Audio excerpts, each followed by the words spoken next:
Standing up to the madness, ordinary heroes in extraordinary times, which I think is very relevant to you here today. This remarkable group of young people who have gathered, this historic moment. Veteran soldiers from Iraq and Afghanistan who are daring to speak out of your pain, teach us something in this country that our media has whitewashed for all too long.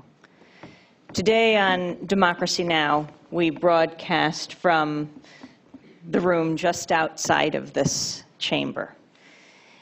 And we began with a quote of a politician who I wouldn't describe as brave today, but in 1971, his words were powerful as he spoke before the Senate. It was a young John Kerry. He said, several months ago in Detroit, we had an investigation at which over 150 honorably discharged and many very highly decorated veterans testified to war crimes committed in Southeast Asia, not isolated incidents, but crimes committed on a day-to-day basis with a full awareness of officers at all levels of command. It's impossible to describe to you exactly what did happen in Detroit, he said. The emotions in the room, the feelings of the men who were reliving their experiences in Vietnam, but they did. They relived the absolute horror of what this country, in a sense, made them do. John Kerry went on to say in 1971 about what happened in Detroit.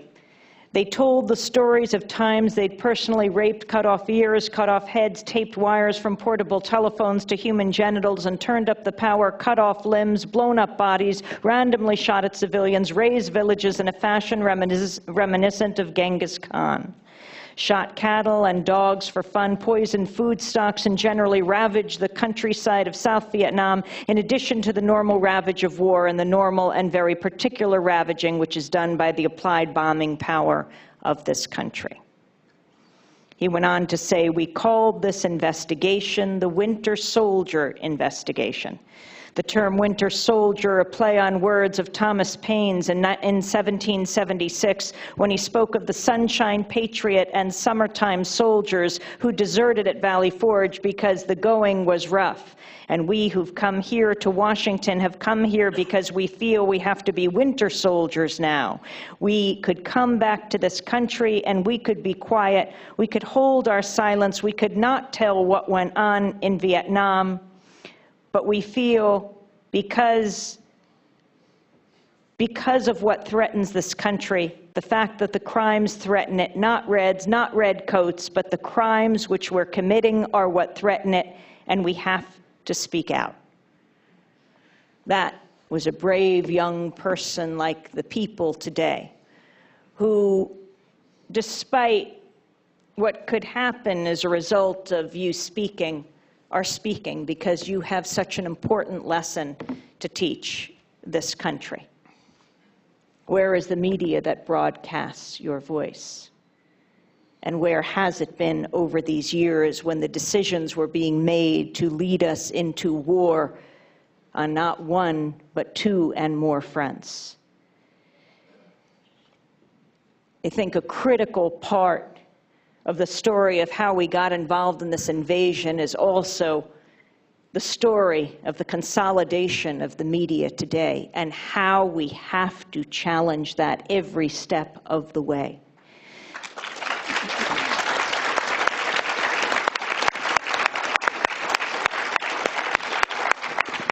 The media are the most powerful institutions on earth, more powerful than any bomb, more powerful than any missile, and the Pentagon's deployed the media, and we have to take it back.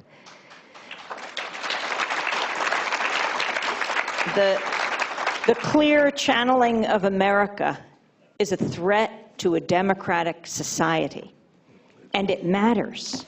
It matters when you have the South Carolina Broadcaster of the Year on a Clear Channel station who dares to express an anti-war point of view, and before you know it, she is forced off the air. Doesn't want to go to the pro-war rally as the network also happens to sponsor.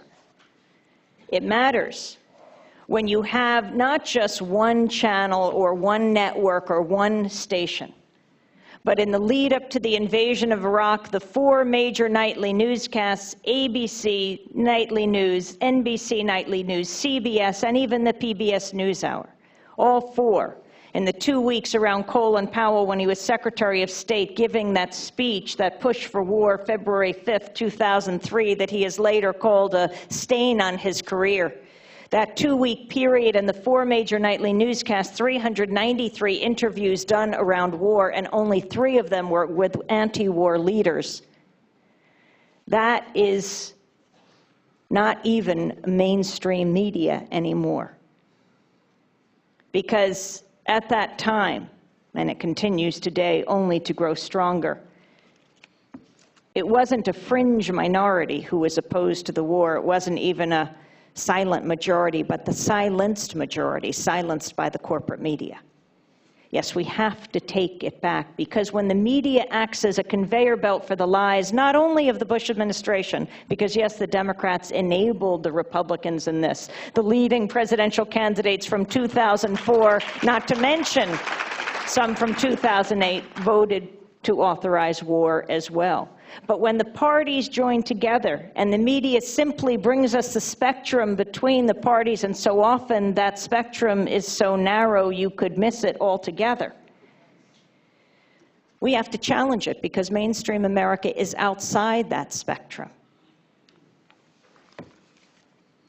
We need a media that brings us the word of people like you all over this country, not just in this room, because you do represent the majority. You just wouldn't know it if you watched that small circle of pundits on television who know so little about so much, explaining the world to us and getting it so wrong. And the reason it matters is these are not just private corporations using their private property, and we really don't have a say over that. They are using a national treasure. That's what the public airwaves are. And they have a responsibility to bring out the full diversity of opinion or lose their licenses. It is serious. It is extremely serious, because the lies take lives, as you in this room know perhaps more than any other. Your friends, your family, the people some of you met in Iraq and Afghanistan. It matters when we have a media that allows for a discussion to make the most critical decisions. That is the way we can communicate with each other in this country, is through the media. I see it as a huge kitchen table that stretches across the country, across the globe, that we all sit around and debate and discuss the most important issues of the day. And if we don't, if we can't,